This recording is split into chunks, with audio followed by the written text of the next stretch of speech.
بسم اللہ الرحمن الرحیم الحمد للہ والصلاة والسلام علی رسول اللہ وعلی آلہ واصحابہ اجمعین اما بعد۔ ناظرین کرام، السلام علیکم ورحمۃ اللہ وبرکاتہ۔ تفہیم دین کی اس بزم کے ہمراہ ہم آپ کی خدمت میں حاضر ہیں۔ آج کی اس ملاقات میں ہمارے ساتھ تشریف فرما ہیں محترم مہمان جناب شیخ شہاب اللہ بہادر صاحب، جو کہ معروف علمی شخصیت ہیں۔ تو آئیے ناظرین، پروگرام میں ان کا استقبال کیا جائے۔ السلام علیکم شیخ۔ وعلیکم السلام ورحمۃ اللہ وبرکاتہ۔ ہمارے پروگرام میں آپ کی تشریف آوری یقیناً ہمارے لیے انتہائی باعث مسرت ہے، لہذا جزاکم اللہ خیرا۔ اللہ بارک فیکم، اور ہمارے لیے بھی یہ خوشی کا موقع ہے۔ نوازش۔ محترم ناظرین، یہ ایک ناقابل تردید حقیقت ہے کہ دنیا میں انسان ایک کمزور اور ناتواں مخلوق ہے۔ زندگی کے اس سفر میں ہر موڑ پر، ہر قدم پر اسے اپنے خالق و مالک اللہ عز و جل کی جانب سے مدد و نصرت اور حفاظت و حمایت کی اشد ضرورت ہے۔ اللہ کی طرف سے اگر حفاظت انسان کو نصیب نہ ہو تو انسان کچھ بھی نہیں ہے۔ تو آئیے آج کی اس ملاقات میں اسی سلسلے میں محترم مہمان کی زبانی مزید رہنمائی حاصل کی جائے۔ محترم ارشاد فرمائیے گا کہ انسان کو اللہ کی طرف سے حفاظت و حمایت کی ضرورت و اہمیت۔ بسم اللہ الرحمن الرحیم، والحمد للہ رب العالمین، والصلاة والسلام علی سید المرسلین وعلی آلہ وصحبہ اجمعین، وبعد۔ بلا شبہ انسان اپنے طور پر کچھ حفاظت کی باتیں کرے تو بلا وہ ضرورت مند ہے کہ اللہ تبارک و تعالیٰ کی طرف رجوع کرے۔ جی بے شک۔ اور انسان کی اگر کوئی چیز انسان محفوظ رکھ پاتا تو شاید سب سے پہلے اپنی زندگی کو محفوظ رکھتا۔ جی۔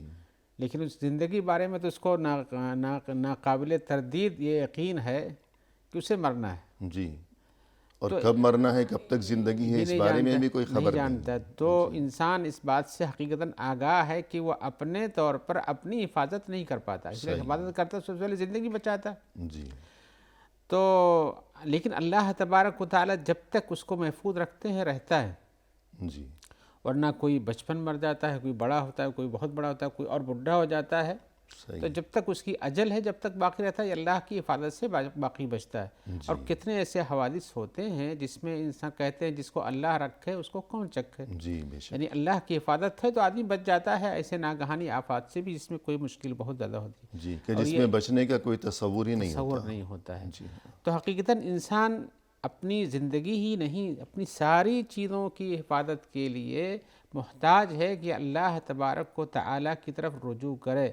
اور اللہ تعالیٰ کے ناموں میں سے ایک نام حفیظ بھی ہے۔ صحیح ہے۔ جو حفیظ یہ لفظ جو ہے مبالغہ کا صیغہ ہے، بہت زیادہ حفاظت کرنے والا۔ جی۔ تو ظاہر بات ہے اللہ تبارک و تعالیٰ ہی جب حفاظت کرنے والا ہے تو انسان کو اس کی طرف ضرورت ہوتی ہے۔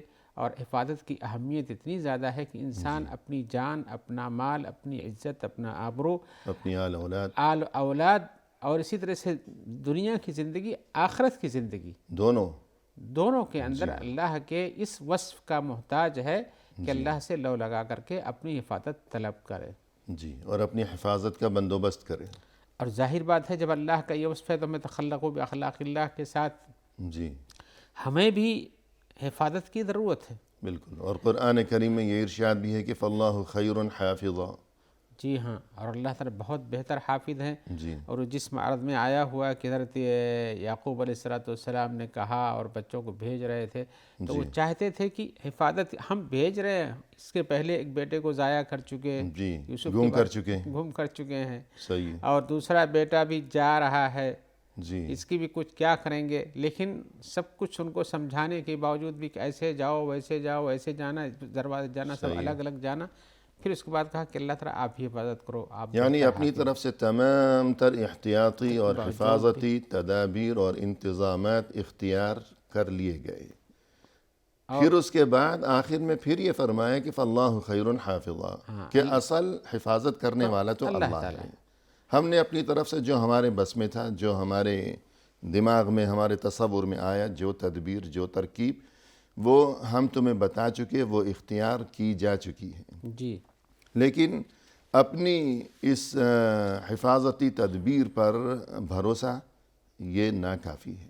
جی. اس سب کچھ کے باوجود اصل بات یہ ہے کہ اللہ سے لو لگائی جائے، جی. اسی کے حوالے خود کو کر دیا جائے. اور ہو بھی گئے ایسا نا کہ اللہ تعالیٰ فرماتے ہیں وَرَبُّكَ عَلَى كُلِّ شَيْءٍ حَفِيظٌ. جی. اللہ تعالیٰ ہر چیز پر حفیظ ہیں، حفاظت کرنے والے ہیں. ہر چیز میں سے ہم مخلوقات بھی ہیں، اور اسی طرح دنیا کی کوئی بھی چیز ہو، حتیٰ کہ آسمان ہے، یہ پوری سورج اور کائنات چاند ہے، کائنات ہے، یہ دن رات کا آنا جانا ہے، یہ اللہ کی حفاظت ہی سے سب قائم ہے اپنی جگہ پر. سبحان اللہ، سبحان اللہ. تو اسی طرح قرآن کریم میں فرمایا کہ ان اللہ یمسک السماوات والارض ان تزولا. تو یہ بھی اللہ کی طرف سے کائنات کی حفاظت کا جو انتظام ہے، گویا اس کا ایک مظہر ہے. جی ہاں، ورنہ ہم دیکھتے ہیں تو لگتا ہے کہ کتنی بڑی چھت ہے، جی. جس کا قرآن میں تذکرہ بھی ہے کہ اس کا کوئی عمود نہیں، کوئی کھمبا نہیں، اللہ تعالیٰ قائم کیے ہوئے ہیں. تو یہ اللہ تبارک و تعالیٰ ہی کے حکم سے ہے کہ وہ ہو. اگر اللہ تعالیٰ اس کی حفاظت نہ کرتے تو یہ گر سکتے تھے، جی. یعنی اپنی یہ جگہ سے زمین ہٹ و سکتے تھے. آسمان گویا ایک چھت ہے، جی ہاں، اور اس میں کوئی ستون نہیں ہے، کوئی پلر نہیں ہے. ہاں، اسی لیے اس کو سقف محفوظہ بھی کہا گیا ہے. جی، قرآن کریم میں جی ہاں، وَجَعَلْنَا السَّمَاءَ سَقْفًا مَحْفُوظًا. تو یہ محفوظ ہے. کیوں محفوظ ہے؟ اللہ کی طرف سے حفاظت کی گئی ہے اس کی. جی جی بالکل. أَفَمَنْ هُوَ قَائِمٌ عَلَى كُلِّ نَفْسٍ بِمَا كَسَبَتْ. تو اس بارے میں کچھ فرمائیے گا. جی، انسان افمن ہوا قائم علی کل نفس بما کسبت، یہ اللہ کی صفت ہے کہ اللہ تبارک و تعالیٰ ہی کی ذات ہے جو ہر انسان کے اوپر اپنی نگرانی رکھتا ہے. جی. تو گویا کہ مومن کو خاص طور سے اس بات کا یقین ہوتا ہے کہ ہماری زندگی پوری کی پوری اور بلکہ ساری کائنات یہ اللہ تبارک و تعالیٰ کی قیومیت اور حفیظ ہونے کی بنیاد پر باقی ہے. جی. اور اسی طرح سے اللہ تعالیٰ جس چیز کی حفاظت کی ذمہ داری لیتے ہیں، جی. وہ ظاہر بات ہے بہت ہی محفوظ رہتی ہے. صحیح ہے. اللہ تعالیٰ نے قرآن کے بارے میں فرمایا انا نحن نزلنا الذکر وانا لہ لحافظون. جی. ہم نے قرآن کو اتارا، ہم ہی اس کی حفاظت کرنے والے ہیں. جی. دنیا جانتی ہے کہ قرآن جب سے اترا، ساری کتابیں جو اتری ہوئی تھیں، جو ہوتی انہیں تحریف تبدیل ہوتی رہی، لیکن قرآن مجید کے حفاظت کی ذمہ داری اللہ تبارک و تعالیٰ نے لی. تو وہ جیسے اترا تھا اسی طرح سے آج بھی پڑھا جاتا ہے. جی. اور آئندہ بھی محفوظ رہے گا انشاءاللہ. آئندہ بھی محفوظ رہے گا، اس لیے کہ اللہ تعالیٰ نے اس کی حفاظت کی ذمہ داری لے رکھی ہے. صحیح ہے. تو اللہ کے حوالے جو چیز ہوگی، اللہ جس چیز کی حفاظت کا ذمہ خود لے گا تو یقیناً وہ چیز محفوظ و مأمون ہی رہے گی ہمیشہ. اور اسی طرح جو ہے وَهُوَ الْقَاهِرُ فَوْقَ عِبَادِهِ وَيُرْسِلُ عَلَيْكُمْ حَفَظَهُ. اس میں بھی انسان کے لیے اطمئنان اور تسلی کا پیغام ہے کہ اللہ کی طرف سے حفاظت کا انتظام ہے. جی، اللہ تبارک و تعالیٰ نے زمین کے اندر جو چیزیں پائی جاتی ہیں ان کی حفاظت کے لیے، ان کے کاموں کی ترتیب کے لیے بھی اللہ تعالیٰ نے فرشتوں کو چھوڑ رکھا ہے. جی. اور وہ طرح طرح کے کاموں میں لگے ہوئے ہیں. کوئی اس میں سے ایک وحی لاتا ہے، جیسے حضرت جبریل علیہ السلام کا کام تھا. جی. کوئی بارش برسانے کے لیے ہے، کوئی تاکہ زمین کی اپنی رونق کو باقی رکھا جا سکے. یعنی جتنے تکوینی امور ہیں، ہاں، سب کے لیے اللہ تبارک و تعالیٰ نے انتظام کرا کہ اللہ کی طرف سے حفاظت کے اسباب بنائے ہوئے ہیں. جی. جن کے ذریعے سے لوگوں کی اور لوگوں کے سامانوں کی اور ان کے جانوں کی اور ان کے ممتلکات کی، زمین و آسمان کے ساری چیزوں کی حفاظت ہوتی ہے. تو اللہ تبارک و تعالیٰ کی ذات ہی ہے جو ان سب کے اوپر قیم اور نگراں کی حیثیت سے ہے، جو سب کی حفاظت کرتی ہے. جی. اور اگر ایسے نہ ہو تو یہ چیز اپنی جگہ پر باقی نہیں رہ جائے گی. صحیح ہے. جی. اور اسی لیے اللہ تبارک و تعالیٰ کی طرف سے فرشتے متعین. حضرت عبداللہ ابن عباس نے ایک روایت میں کہا بھی یہ تفسیر کرتے ہوئے، جی. لَهُ مُعَقِّبَاتٌ مِّن بَيْنِ يَدَيْهِ وَمِنْ خَلْفِهِ يَحْفَظُونَهُ مِنْ أَمْرِ اللَّهِ. اس کے بعد فرمایا کہ یہ فرشتے ہیں جو انسانوں کی حفاظت اللہ کے حکم سے کرتے ہیں. جی. اس زمین کے اندر ایک اہم ترین مخلوق انسان ہے. صحیح ہے. اور عاقل بھی ہے، اسے صحیح ڈھنگ سے کام کرنے کی ضرورت بھی ہے، غلط راستہ مکلف بھی ہے، مکلف ہے، صحیح اس کے لیے حساب و کتاب بھی ہے. جی ہاں، تو اور اس کے لیے گمراہ کرنے والے وسائل بھی موجود وسائل ہیں. بھی موجود ہیں، چاہے وہ شیطان میں سے ہوں، چاہے شیطان کے بھائیوں میں سے ہوں. جی بالکل. تو اگر کوئی آدمی اللہ پر توکل رکھتے ہوئے اللہ سے حفاظت کا طلبگار ہوتا ہے تو اس کی حفاظت کے لیے اللہ تعالیٰ فرشتے چھوڑتے ہیں اور وہ ان کی حفاظت کرتے ہیں. جی، اسی لیے بخاری کے ایک حدیث میں آیا ہوا اور ہے. اس آیت میں تو یہ ہے کہ سامنے سے بھی پیچھے سے بھی جی ہاں، اور لَهُ مُعَقِّبَاتٌ مِّن بَيْنِ يَدَيْهِ وَمِن خَلْفِهِ. اس تو لیے یہ تو کہ انسان کے لیے گویا کہ بڑی خوشی اور روحانی مسرت اسی لیے کا رسول مقام کی ہے. دعاؤں میں سے ایک تھا کہ اللہ تعالیٰ نہ میرے اوپر سے کوئی مشکل آئے، نہ دائیں سے آئے، نہ بائیں سے آئے، نہ پیچھے سے آئے، حتیٰ کہ پیر کے نیچے سے بھی نہ آئے. جی، اللہم احفظنی من بین یدی ومن خلفی وعن یمینی وعن شمالی ومن فوقی جی ہاں، واعوذ بک ان اغتال من تحتی. جی ہاں، یہ تو یعنی جو بھی سمت ہو سکتے تھے انسان کے، سب کی طرف سے اللہ کی حفاظت کی طلبگاری کے لیے رسول اللہ صلی اللہ علیہ وسلم دعا کرتے تھے. تو معاقبات میں بین ایدیہ من خلفہ، تو جب مشکلات ہر چہار جانب سے آتی ہیں بالکل، تو ان کی حفاظت بھی ہر چہار جانب سے کی جاتی ہے. خطرہ جب ہر طرف سے ہے ہاں تو حفاظت کا بندوبست بھی ہر جی طرف ہاں، سے ہے. اسی لیے وہ معاقبات من بین ایدیہ من خلفہ، سامنے سے بھی پیچھے سے بھی. تو اللہ کے حکم سے حفاظت کرتے ہیں. فرشتے. جی ہاں، فرشتے حفاظت کرتے ہیں. جی اس لیے کہ اللہ تبارک و تعالیٰ کی طرف سے حفاظت نہ ہو بندوں کی، اور یہ حفاظت عمومی خصوصی ہر اعتبار سے ہوتی ہے. جی بے شک. ساری ممتلکات کی بھی فساد کے اسباب و ذرائع جو انسانوں کے لیے پائے جاتے ہیں ان سے حفاظت کی ذمہ داری ہوتی ہے، لیکن ہر انسان کی حفاظت بقدر اس کے اپنے طور پر اللہ کی اطاعت اور حفاظت کی طلبگاری کے حساب سے ہوتی ہے. بے شک. یہ نہیں ہے آپ کہ کوئی ہر حدیث ذکر فرمانے والے تھے؟ میں کہنا چاہتا حضرت ابو ہریرہ کی ایک حدیث میں آیا کہ اللہ کے رسول صلی اللہ علیہ وسلم جب بستر پہ سونے جاتے تھے جی تب بھی آپ ایک دعا پڑھتے تھے. صحیح ہے. یعنی انسان جاگتا ہے تب تو خطرات کو محسوس کرتا ہے جی بالکل. اور ان سے بچنے کی کوشش کرتا ہے جبکہ اللہ کی طرف سے حفاظت کرنے والے میں، لیکن سونے کی حالت میں تو وہ غافل ہو جائے گا. غافل ہو جاتا ہے. لیکن اس وقت بھی رسول اللہ صلی اللہ علیہ وسلم نے سکھایا ہے کہ وہاں بھی حفاظت کے لیے دعا کرو. جی آپ کہتے تھے کہ جب جاؤ بستر پہ تو اس کو جھاڑ لیا کرو، اس کے بعد پھر جب سونے جاؤ تو جب کہو بسمک رب وضعت جنبی، جی اللہ تیرے نام سے ہم نے اپنا پہلو رکھا سونے کے لیے.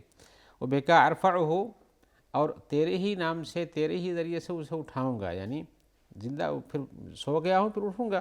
جی یعنی تیری طرف سے حفاظت اور توفیق کے نتیجے ہاں میں. اب میں توفیق سو رہا ہوں. ان امسکت نفسی فرحمھا، اگر آپ نے میری جان کو روک لیا تو اس پر رحم فرمانا. جی یعنی روح کو قبض کر لیا سوتے میں. وہ ان ارسلتھا، اور اگر آپ نے اس کو دوبارہ چھوڑا، واپس ہوا یعنی زندہ ہوا پھر جاگ گیا، جی فاحفظھا بما تحفظ بہ الصالحین، تو اللہ تعالیٰ اس کی حفاظت کر جیسے تو نیک بندوں کی حفاظت کرتا ہے. سبحان اللہ. تو اللہ کے رسول صلی اللہ علیہ وسلم جاگنے کی حالت میں بھی انسان کو ذکر و اذکار کے ساتھ اپنی حفاظت کرنی چاہیے جی اور اللہ طرف لگانا چاہیے، حتیٰ کہ سونے کی حالت میں بھی حفاظت کا طلبگار ہونا چاہیے. جی بالکل بے شک کہ سوتے میں تو انسان غافل ہے، اسے خبر نہیں کہ دائیں بائیں کیا ہے، کوئی چور اچکا آ رہا ہے یا کیا، کوئی کیڑا مکوڑا جانور کچھ بھی ہو سکتا ہے. نقصان دہ جو بھی چیز ہے اس سے حفاظت کی ضرورت ہو. بالکل. تو ایک وقفہ لے لیں. محترم ناظرین فی الحال لیتے ہیں مختصر سا وقفہ، ہمارے ساتھ ہی رہیے گا.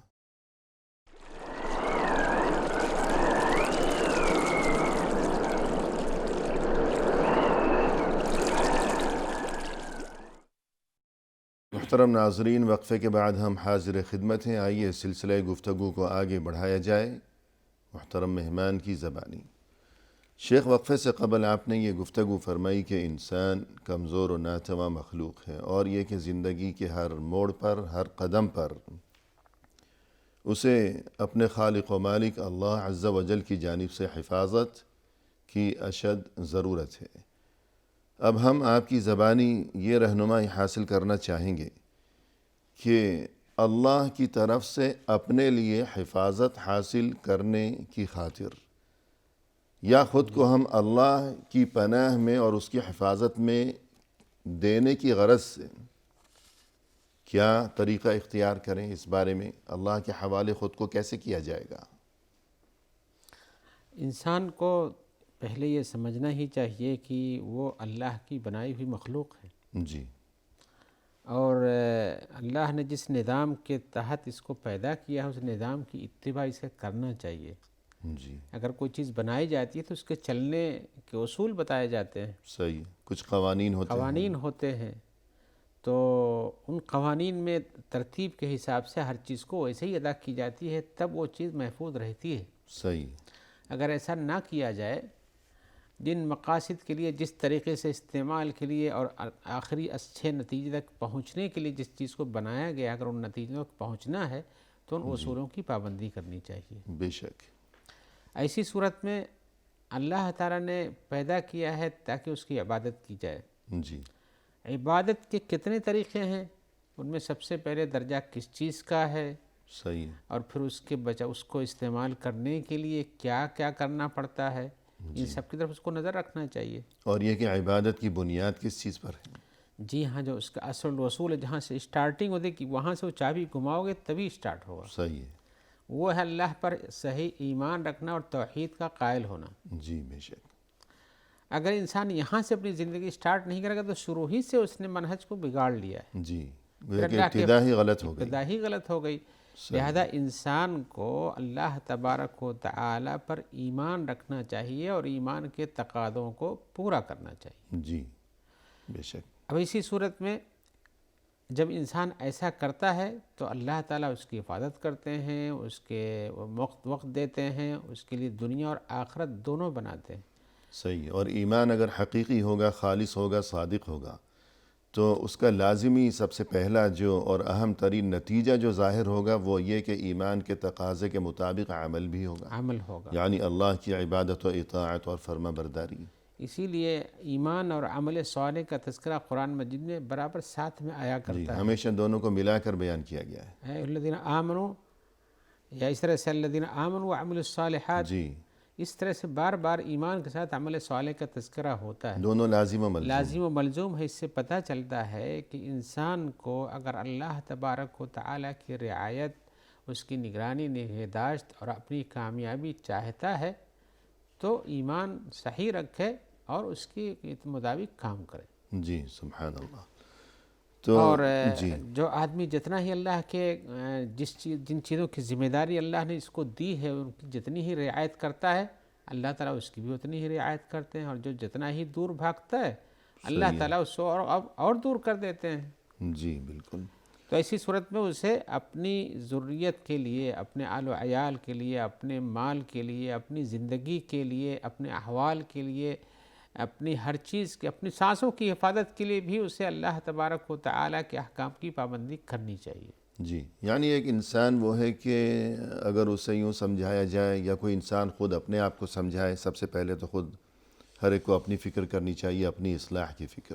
جی اگر اس زاویہ نگاہ سے سوچا جائے کہ میں اللہ کے احکام کی پابندی کروں اور اللہ کا مطیع و فرما بردار بن کر میں اپنی زندگی بسر کروں، اور یہ کہ برائیوں سے اپنا دامن بچائے رکھوں، کیوں؟ اس لیے تاکہ میں عذاب سے محفوظ رہ سکوں، جنت کا حقدار بن سکوں، تو یہ تو ایک انداز فکر ہو گیا۔ لیکن اس کے علاوہ اس چیز کو یعنی اللہ کی اطاعت و فرما برداری کو اختیار کرنا، نافرمانی سے بچتے رہنا، یہ کام اس لیے بھی کیا جانا چاہیے کہ اس میں ہمارے لیے دنیا میں ایک بڑا فائدہ یہ بھی ہے کہ ہر قسم کے شر اور آفتوں سے ہماری حفاظت کا اس میں انتظام ہے۔ جی ہاں، کہ انسان ڈرتا ہے کہ گھر سے نکلوں تو ایسا نہ ہو خدا نہ خواستہ ایکسیڈنٹ ہو جائے یا اور کوئی آفت کھڑی ہو جائے، کہیں ٹھوکر لگ جائے، چوٹ لگ جائے۔ تو ان مصیبتوں سے بچنے کے لیے بھی انسان کو چاہیے کہ وہ اچھائی کے راستے کو اپنائے، برائی کے راستے سے وہ گریز کیا کرے، جو قرآن کریم میں وَكَانَ أَبُوهُمَا صَالِحًا، تو اپنے آپ پر نہیں تو بچوں پر ہی رحم کر لے۔ تو اس آیت میں بہت اہم ترین پیغام پوشیدہ ہے، تو اس بارے میں فرمائیے گا۔ جی ہاں، بلا شبہ انسان اپنی حفاظت چاہتا ہے، جی اور اسی طرح سے اپنے بچوں کی حفاظت چاہتا ہے۔ بلکہ اپنے سے بھی بڑھ کر ان کی فکر ہوتی ہے۔ جی ہاں، یوں کہہ لیجئے کہ اس کا کل متاع دنیا میں وہی سمجھتا ہے کہ سب سے بہتر نعمت اس کو یہی ملی ہوئی ہے، قیمتی ترین پونجی۔ تو ان کی حفاظت کی ذمہ داری بھی انسانوں کے اوپر ہے۔ یا ایھا الذین آمنوا قوا انفسکم واہلیکم نارا، جی اگر ہم نے یہاں پر نہیں حفاظت کی تو آگے ان کا بھی انجام خراب ہے، اور کوئی نہیں چاہتا ہے کہ اس کے آل و اولاد کا انجام اس کی آنکھوں کے سامنے خراب ہو جائے۔ جی بھرپور کوشش کرتا ہے، دنیا کی ساری تدبیر اختیار کرتا ہے، لیکن اسے سوچنا چاہیے کہ ان تدبیروں کے سامنے سب سے پہلے اپنے اندر صالحیت پیدا کرنی چاہیے۔ صحیح، اس نیکی آیت کی کا آپ راہ نے اپنائی تذکرہ جائے۔ کیا، وَكَانَ أَبُوهُمَا صَالِحًا، جی ان کے صالح ہونے کا نتیجہ تھا کہ خضر نے اس کے بچوں کے بارے میں کہا، اور پھر تعلیل کی کہ ہم نے جو یہ ان کا خزانہ حفاظت کر دیا، دیوار کھڑی کر دی۔ جی سورہ کہف کے آخر یعنی 16ویں پارے کے جی وَأَمَّا الْجِدَارُ فَكَانَ لِغُلَامَيْنِ يَتِيمَيْنِ فِي الْمَدِينَةِ وَكَانَ تَحْتَهُ كَنْزٌ لَهُمَا وَكَانَ أَبُوهُمَا صَالِحًا۔ تو جو خزانہ باپ رکھ کے گیا تھا، جی باپ کی صالحیت کو، نیکی اور اچھائی کی زندگی کو دیکھتے ہوئے خضر نے سمجھا، جیسا کہ ان کو وحی ہوئی ہوگی، اللہ کے القاء ہوا ہوگا جی کہ ان کے بچوں کی حفاظت کے لیے جو سامان اس نے سامانی معیشت چھوڑا، اس کی حفاظت کر دی جائے۔ سبحان اللہ۔ تعلیل بیان کی کہ ان دونوں کے والدین، یہ ان کا والد اچھا آدمی تھا، صحیح، اس کی بنیاد پہ بچوں کی حفاظت ہوتی ہے۔ اور یہی وجہ ہے کہ انسان جب غلط کام کرتا ہے یا کہ ان کو غلط روزیاں مہیا کر کے کھلاتا پلاتا ہے، تو اس کا انجام اگر اس کی زندگی میں اپنا نہیں آتا ہے تو بچوں پر بھی دکھائی دیتا ہے، صحیح ہے، وبال سب پر آتا ہے۔ وبال سب پر آتا ہے۔ لہذا اچھی تربیت بچوں کی بھی کرنی چاہیے۔ باپ نیک ہے تو باپ کی نیکی کا اثر بچوں پر بھی آنا چاہیے۔ بالکل، خصوصاً قرآن کریم کی یہ آیت جو ہے، اس میں ہمیشہ انسان کو غور و فکر کرنا چاہیے، اور تصور میں اپنے بچوں کو رکھ کر ان کی شکلیں، ان کی صورتیں، انسان اس چیز کو ذہن اور تصور میں رکھ کر زیادہ سے زیادہ اللہ کے احکام کی پابندی جی اور اللہ کی نافرمانی سے بچنے کی فکر و جستجو کیا کریں۔ کہ دیکھیے کہ گرتی ہوئی دیوار کو سیدھا کر دیا خضر علیہ السلام نے۔ وجہ یہ بیان کی گئی کہ یہ جو بچے ہیں، ان کا مال اس دیوار کے نیچے چھپایا گیا ہے، اگر یہ دیوار گر گئی تو خزانہ کھل جائے گا، نکل آئے گا، ظاہر ہو جائے گا، لوگ لوٹ لے جائیں گے، جی اور بچے ہیں کمزور چھوٹے۔ ان بچوں کے خزانے کو اللہ نے کیوں محفوظ رکھنا چاہا؟ اس لیے محفوظ رکھنا چاہا دنیا کی نگاہوں سے اور لٹیروں کی پہنچ سے، کان ابوہما صالحا، ان بچوں کا باپ نیک آدمی تھا۔ تو دیکھ لیجئے، تو یہ انسان کے نیکیوں کے آثار اس پر بھی، اس کے بچوں پر بھی مترتب ہوتے ہیں، اور اس کے مال و زر پر بھی مترتب جی یعنی ہوتے ہیں۔ دنیاوی فائدے بھی پہنچتے ہیں۔ اور جیسا کہ تابعین میں سے کسی کا قول ہے کہ لَأَزِيدَنَّ فِي صَلَاتِي مِنْ أَجْلِكَ رَجَاءً أَنْ أُحْفَظَ فِيكَ۔ صحیح۔ یعنی وہ اپنے بیٹے کو مخاطب کرتے ہوئے یوں کہا کرتے تھے کہ میں زیادہ سے زیادہ نماز پڑھتا ہوں تمہاری خاطر، یہ سوچ کر کہ میں جتنی زیادہ اللہ کے لیے نماز پڑھوں گا، عبادت کروں گا، تو اللہ کی طرف سے تمہارے لیے بہتری کا اسی قدر زیادہ انتظام ہوگا۔ اور اسی صالح اعمال کے لیے انہوں نے دلیل جو بتائی، وہ کان ابوہما وَكَانَ أَبُوهُمَا صَالِحًا۔ یعنی میری یہ نماز صالح عمل کرنے کی وجہ کیا ہے جی کہ اللہ نے اس صالح عمل کی باپ کے صالح عمل پر بیٹوں کے لیے خزانے کو محفوظ رکھا، تو میں زیادہ سے زیادہ نیک عمل کرتا ہوں تاکہ تم کو فائدہ پہنچ سکے۔ جی، لیکن بہت سے لوگ تو چوری بھی کرتے ہیں، رشوت بھی لیتے ہیں، اور کہتے ہیں کہ بچوں کے لیے کرنا پڑتا ہے، مجبوری ہے۔ حالانکہ دینی سوچ یہ ہونی چاہیے، دین یہ سکھاتا ہے کہ برائی سے جتنا بچے گا انسان اور جس قدر اچھے کام کرے گا انسان، تو بچوں کے لیے اسی قدر بہتری کا انتظام ہوگا اللہ کی طرف سے۔ جی ہاں، لیکن انسان یہ سوچتا ہے کہ میں جو کچھ کر جاؤں گا وہی اس کے لیے فائدہ مند ہوگا۔ جی یعنی اگر اذان ہوئی ہے، فرض کیجئے اب انسان پر سستی طاری ہو کہ مسجد جاؤں نہیں جاؤں، تو اگر آخرت کا خیال اس کے دل میں نہیں بھی آتا، اور یہ کہ اللہ کے احکام پر عمل کا تصور اس کے ذہن میں اگر بر وقت نہیں بھی آ رہا، کم از کم یہ سوچ کر اسے بستر سے اٹھنا چاہیے، تیاری کر کے مسجد کی جانب رواں دواں ہو جانا چاہیے کہ میرے اس عمل کی بدولت میرے بچوں کا مستقبل سنور جائے گا، اللہ کی طرف سے۔ وہاں یہ بھی سوچنا چاہیے کہ جن بچوں کے لیے وہ محنت کر کے کما رہا ہے اور چھوڑ رہا ہے نمازوں کو، جیسے کہ آپ نے تذکرہ یہ کیا، تو الٹا معاملہ ہے، بڑا خسارہ ہے۔ جب نیک عمل کا نتیجہ، اس کا اثر بچوں پر آتا ہے، تو اس کے ان بچوں کے لیے غلط راستے پہ جانے کا نتیجہ بھی غلط نکل کے آئے گا۔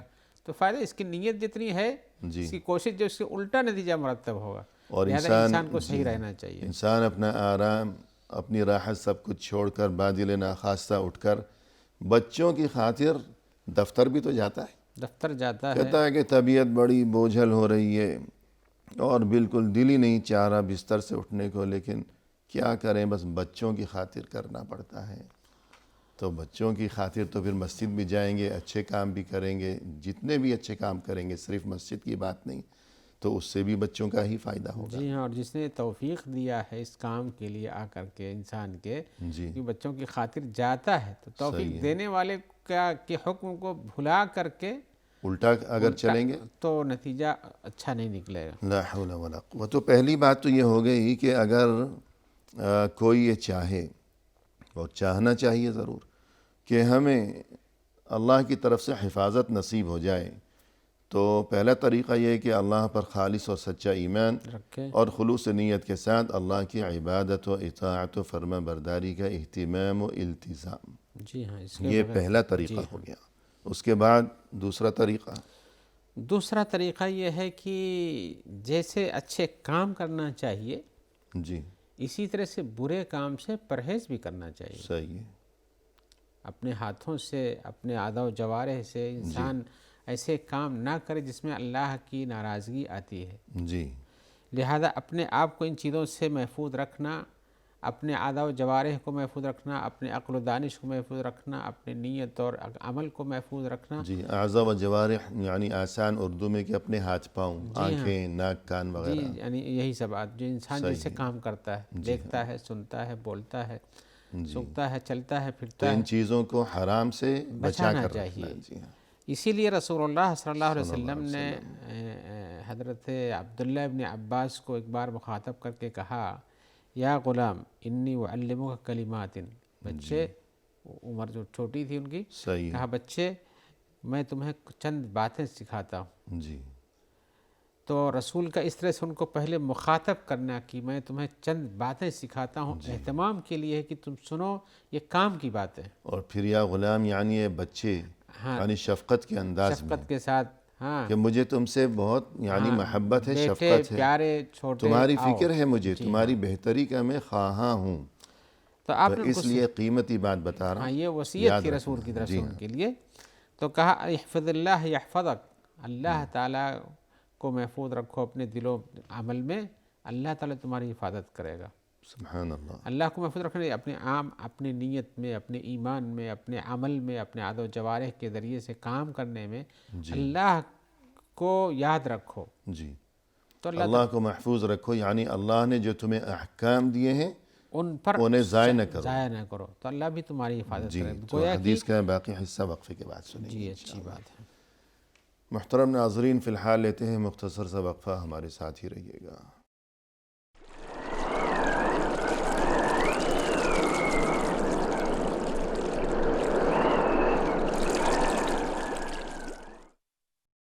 ناظرین کرام، وقفے کے بعد ہم حاضر خدمت ہیں۔ آئیے سلسلہ گفتگو کو اب پایہ تکمیل تک پہنچایا جائے اپنے محترم مہمان کی زبانی۔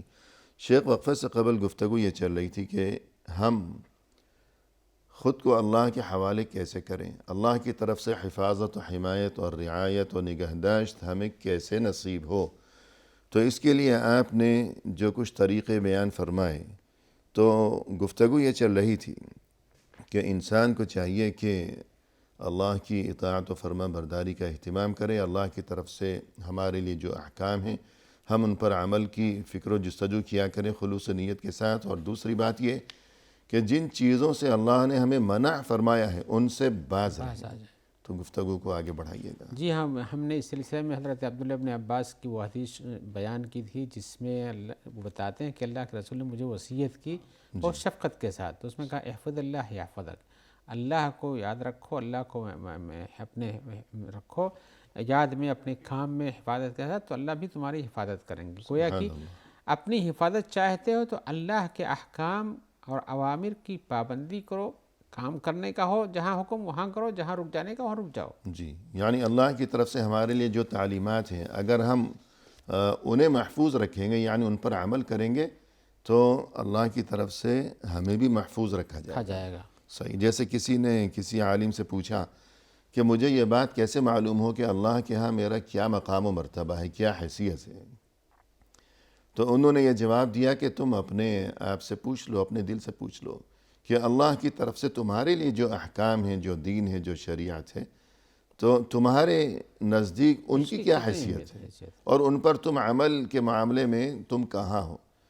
تو جتنی تمہارے نزدیک اللہ کے احکام کی حیثیت ہے اور مقام و مرتبہ ہے، تو وہی مقام و مرتبہ تمہارا ہے اللہ کے نزدیک۔ جی، اسی لیے اس آیت کا تذکرہ ان اکرمکم عند اللہ اتقاکم، جی ہاں، کہ تم میں سب سے باحیثیت انسان وہ ہے جو اللہ کے لیے جتنا ہی زیادہ متقی بننے والا ہو۔ جی بالکل۔ تو اگر ہم یہ چاہیں کہ اللہ کے ہاں ہماری کوئی حیثیت ہو، تو ہمیں چاہیے کہ اللہ نے ہمیں جو احکام دیے ہیں تو ان احکام کی بھی ہمارے نزدیک حیثیت ہو، جی ہاں، ہم انہیں بیکار نہ سمجھیں بلکہ ان پر عمل کی پابندی کیا کریں۔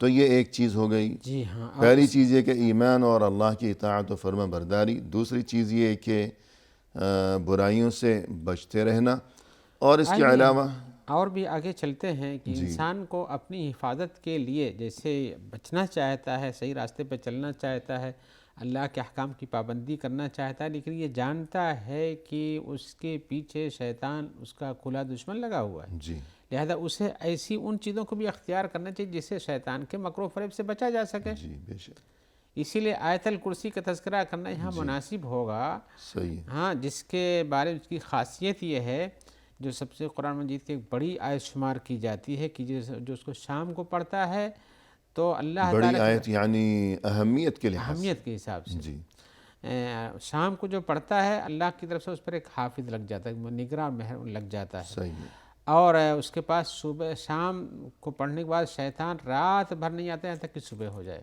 جی سبحان اللہ، تو یہ بڑی چیز ہے کہ آیت الکرسی پڑھنے سے شیطان کے مکر سے جو انسان کو اللہ کے احکام سے دور رکھنا چاہتا ہے اور برائی میں ڈالنا چاہتا ہے، حفاظت کا ایک سامان اس کے پاس ہے، آیت الکرسی پڑھے۔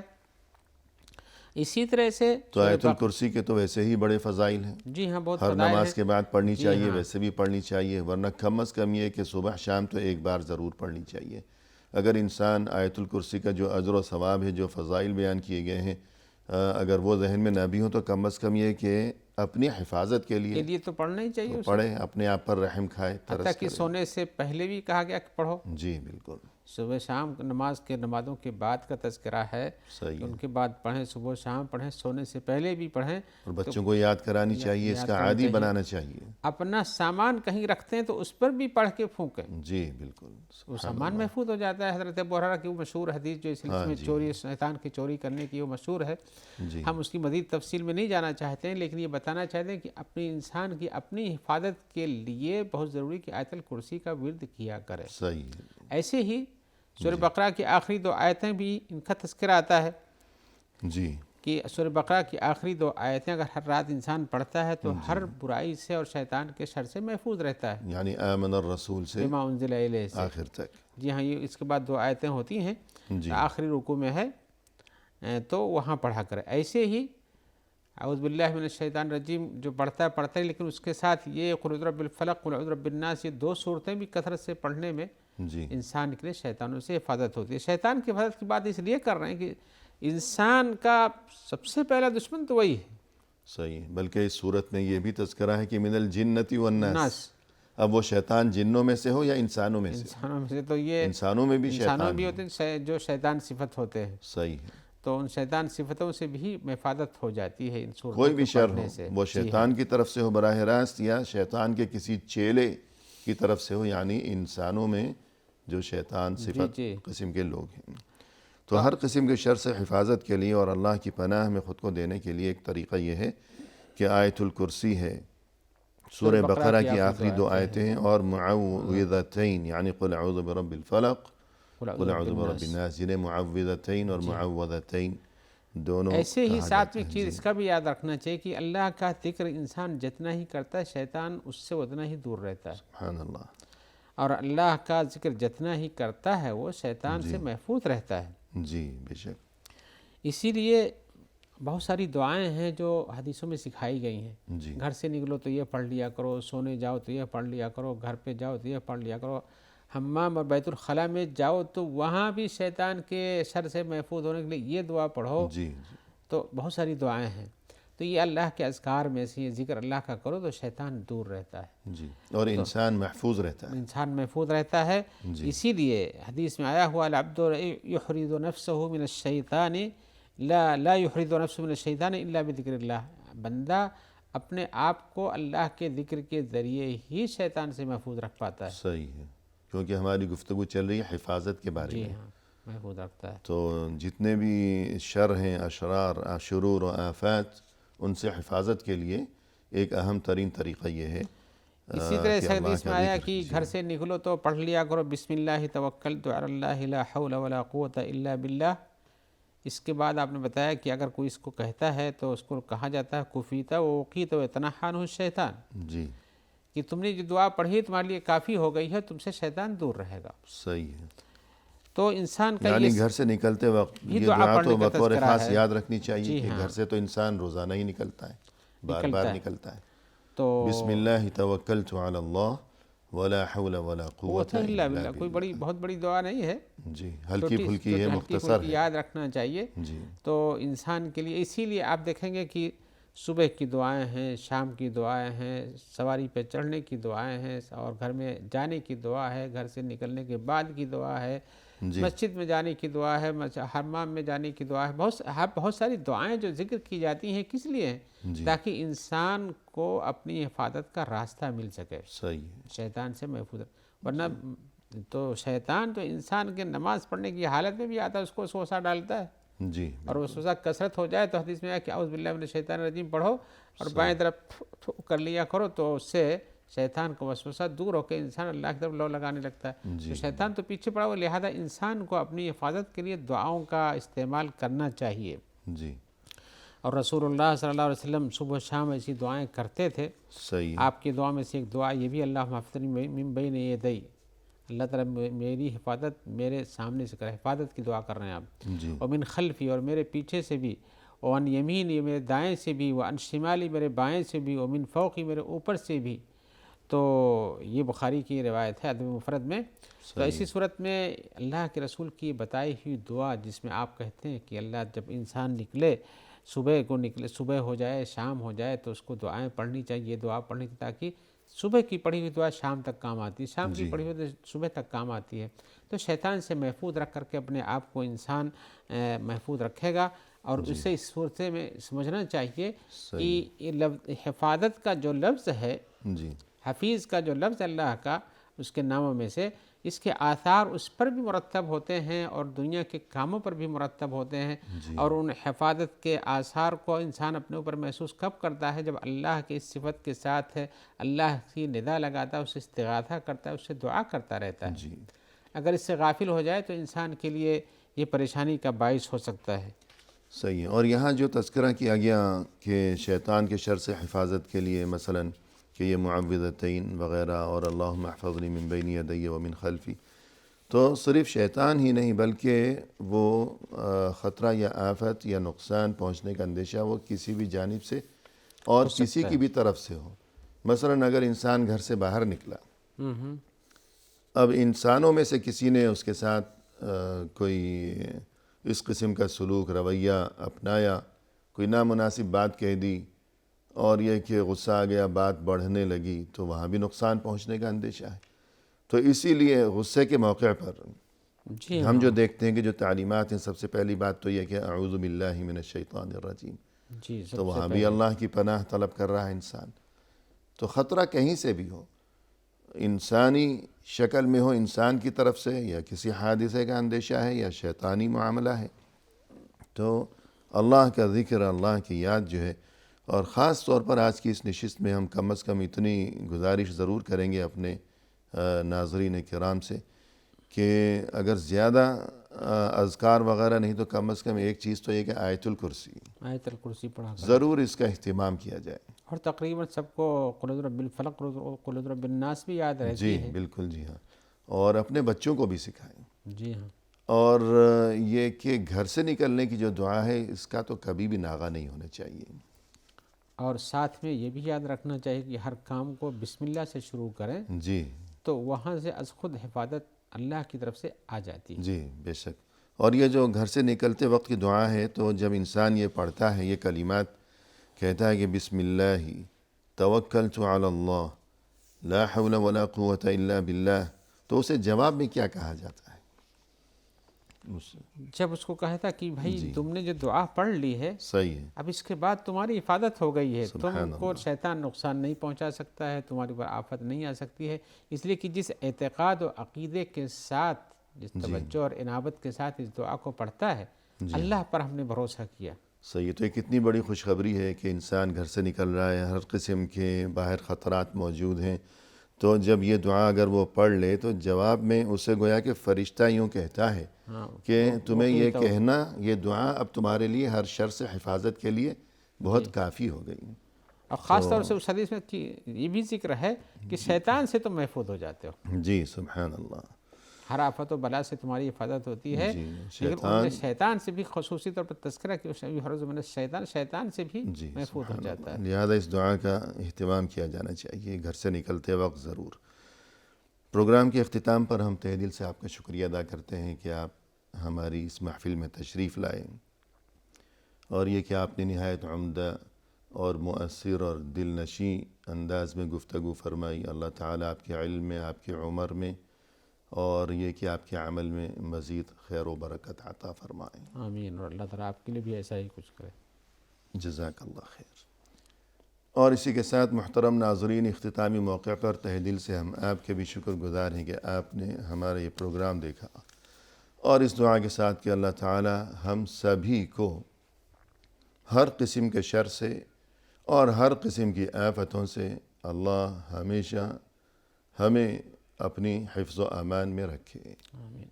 فی امان اللہ، وآخر دعوانا ان الحمد للہ رب العالمین۔